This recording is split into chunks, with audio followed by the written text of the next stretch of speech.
Maad ka taqaan goobihii laga soo kala dejiyey dunidan korkeeda Sayyidina Aadan calayhi salaam iyo Xaawo kadib markii jannada laga soo saaray sirta waa lagu hayaa.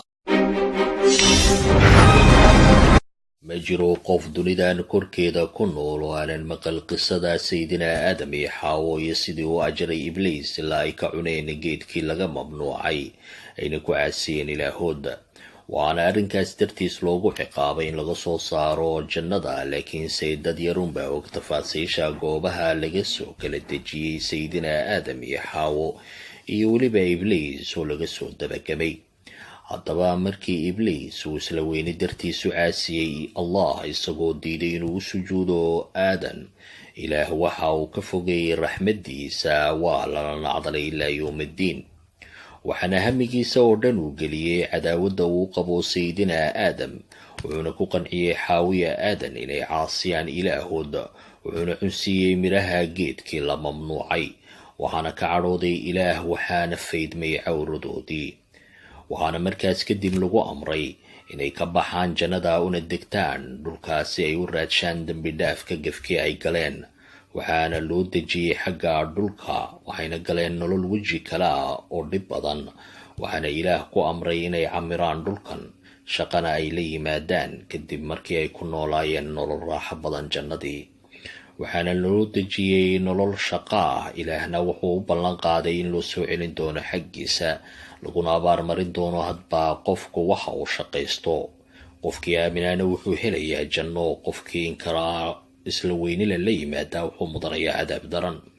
waana ilimada intooda badan isku raacsan in Sayyidina Aadam uu ka soo degay dhanka Hindiya, wuxuuna watay bay yidhaahdaan xajar al aswadka iyo warqad janno.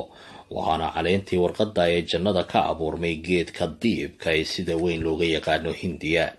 waxaana culummadu ay u daliishadaan arrinkan iyagoo oo sheegaya in Sayyidina Aadam uu ka soo degay goobta ugu koraysa dunida kuna beegan silsilada Himalaya ee Hindiya.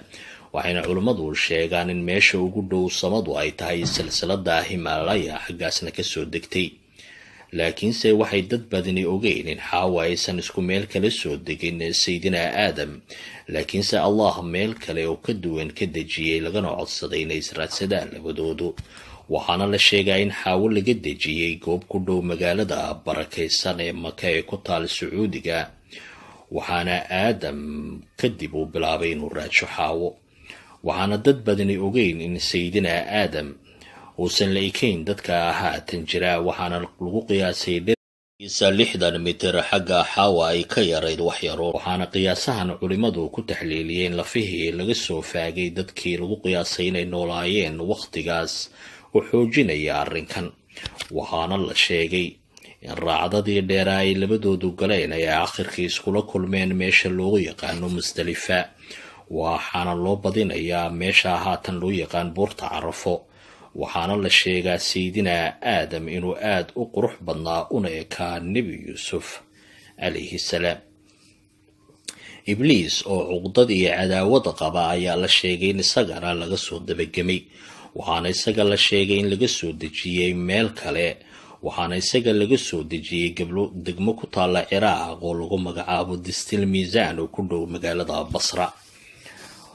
waxaana ilaa iyo berigaas nacdaliha ku dhacdee uu Ibliis waday hawshii ahayd inuu shaki geliyo bini aadamka si uu gaadho hadafkiisii ahaa inuu ka aarguto Sayyidina Aadam calayhi salaam iyo tafiirtiisa cadaabtana ay la camiraan. waana sababta Ibliis Ilaah u baajiyey ilaa maalin cayiman. qofka raaca awaamiirta Ibliis isaga ayaa hormoodu noqonaya aakhiro. waxaana sheekooyinka qaar sheegaan in Xaawo ay ka soo muuqatay dhinaca Marwo, Sayyidina Aadamna dhinaca Safo markii ay kulmayeen. waxaana la sheegay in Sayyidina Aadam uu geeriyooday maalin Jimco ah. waxaana la sheegay in malaa'igii ay soo degtay si ay u kafmaan una aasaan. waxaana qisadan noo soo wariyey nabigeena udgoone Maxamed calayhi salaatu wasalaam. waxaana la sheegay in Aadam uu u sheegay carruurtiisii inuu isagu markii dhimashadiisu ay dhaweyd uu rabo miraha jannada, wuxuuna u diray meel. waxayna waddada kula kulmeen malaa'igtii loo soo diray inay kafmaan Sayyidina Aadam. waxaana malaa'igtu u sheegeen inay noqdaan oo aabahoodu dhimanayo. markaas kadib ayay xaawo aragtay malaa'igtii waxayna aqoonsatay malakul mowt waxayna istaagtay madaxa sayidina aadam. waxaana sayidina aadam uu ku yidhi, hortaa ayaa noolaa isku kaayadaa aniga iyo malaa'igta.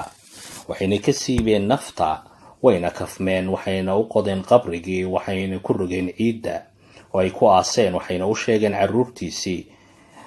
carruurtii sayidina aadam inay tahay hadda kadib dhaqankooda inay sidaa wax u aastaan.